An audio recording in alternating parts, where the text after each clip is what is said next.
So for this video, we're doing the K-pop favorite tag for 2015, and the tag is made by Random Me 2011. So check out her video and her other videos, which are great as well.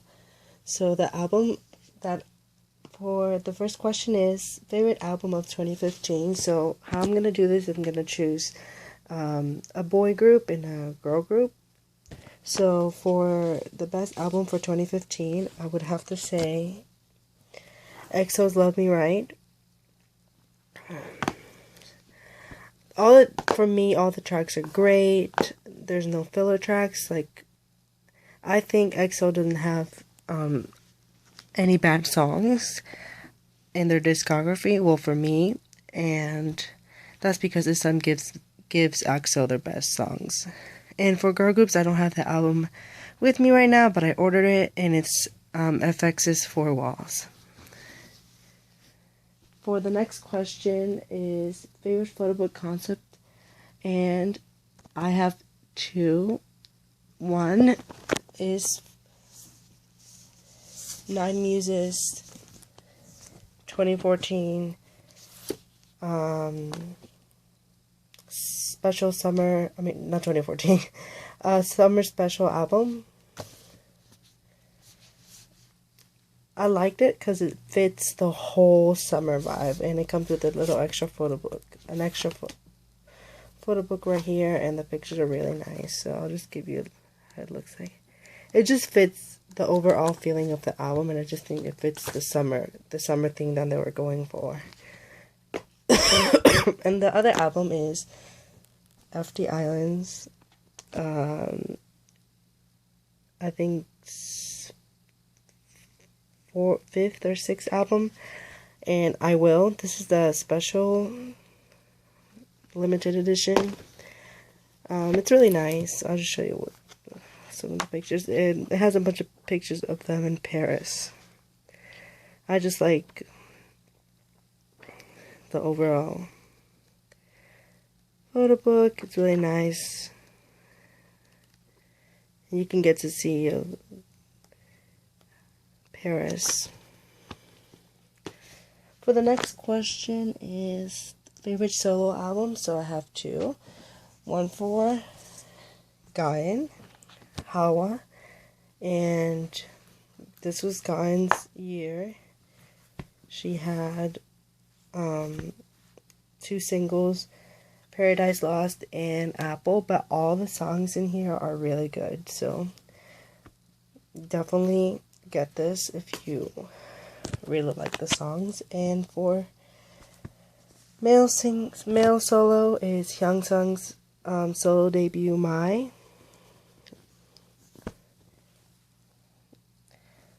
Definitely underrated this year. Really good album. For the next question, favorite subunit album, and hands down, Eunhyuk and Donghae's the B Goes On special edition.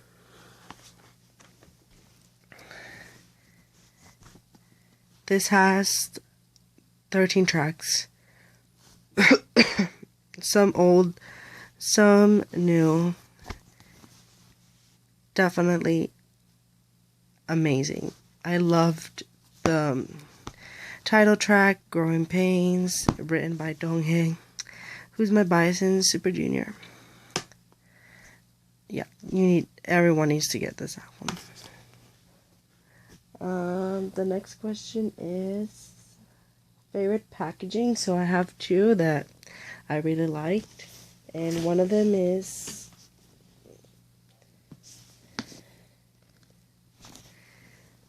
B2B's first full-length album, Complete.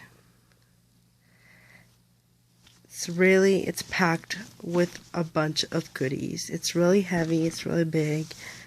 Definitely a well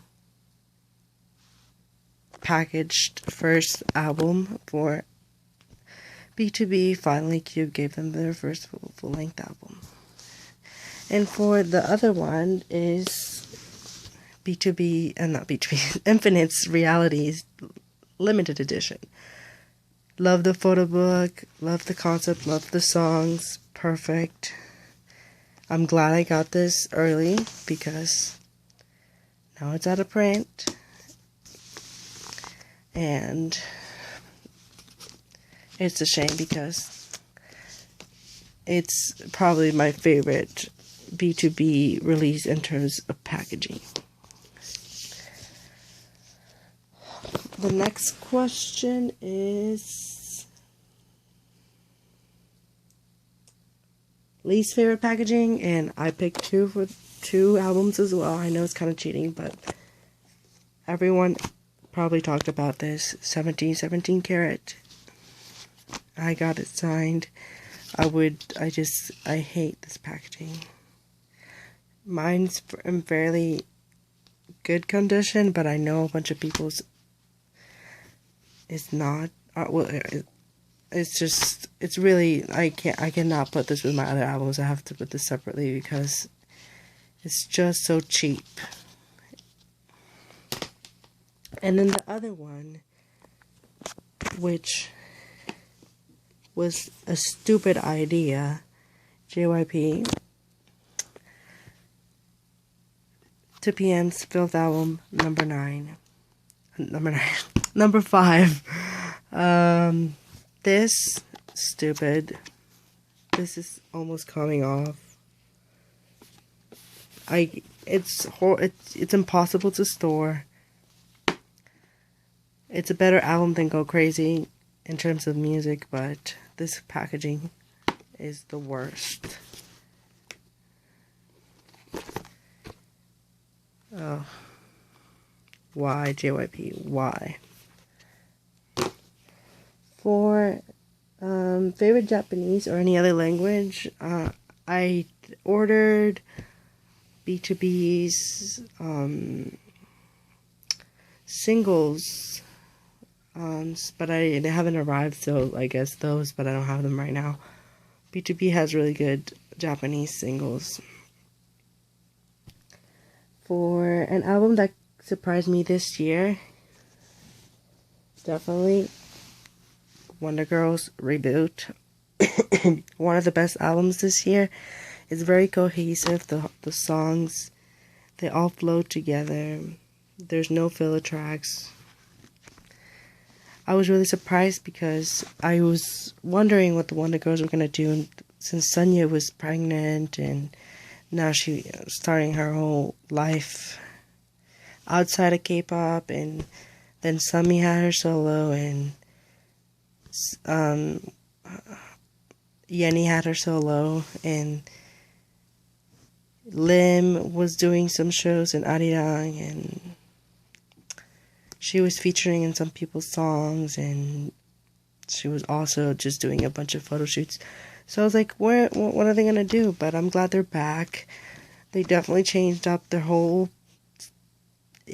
concept. They still kept it. I feel like it's still the same Wonder Girl since it's like a retro sounding, since that's kind of like their thing since the very, very beginning. I'm just really happy they're back. I hope they continue making music for however long they want to until they just want to stop, but I would always support them since they were one of my first K-pop groups. So everyone should check this out. And for an album that could have been better, definitely Girls' Days. Love their second album. It's not a bad album. It's actually a flawless album. But only downside is that more than half of these tracks are old songs from previous albums that they had. There's a bunch of songs that are in their mini albums for Something, Everyday 3, and their other album, Darling. So I don't mind having old hits like Something and Darling and Hello Bubble, but to include other songs, like their songs, Hui Padam, Look at Me, Timing, Pogo Shippo, Show You, Hello Bubble. Those are old songs. So it's more of a mini album or like a best of album. So I don't consider this as a second album. I mean, it's a really good album, but I think it's kind of cheating their way out of releasing an actual album. So I just hate how Dream Team used this promotions by calling it a second album when it's really a mini album or a best of release. But love the song Ring My Bell, one of my favorite tracks this year. But I don't think it's fair for fans to buy this when they already have all the songs, if you are a Daisy. So definitely get this album, but do not get their last two releases before this, because it's the same songs, unless you're a Daisy and you're trying to collect everything Girls Day. And for my favorite rookies, back to 17. I've been following this group since pre-debut. I was almost giving up on them since as actually debuting with Pledis, since there were so many reports of them running out of money. But they saved Pledis. I love the second mini album. I ordered it. It hasn't arrived, but both albums are great. I am really proud. They're now become one of my favorite groups. They do everything. They do the music, they do the dancing, they do the rapping, they do the lyrics, they do everything. So I really love how much involved they actually are, and they're really young as well, so you can tell they're really talented. And for girl groups, definitely G-Friend. G-Friend stole the year for me, even though I was thinking they were not going to, since they're not from one of the big companies. So I thought like CLC or CLC and Oh My Girl was really good as well, but definitely G-Friend took the cake. I ordered their album, still hasn't arrived. Like 20 other albums that I ordered that haven't arrived, and I'm really mad. So that's why I was delaying this video, because I thought it would be here by now, but at least I mentioned them. So this was a good year for K-pop,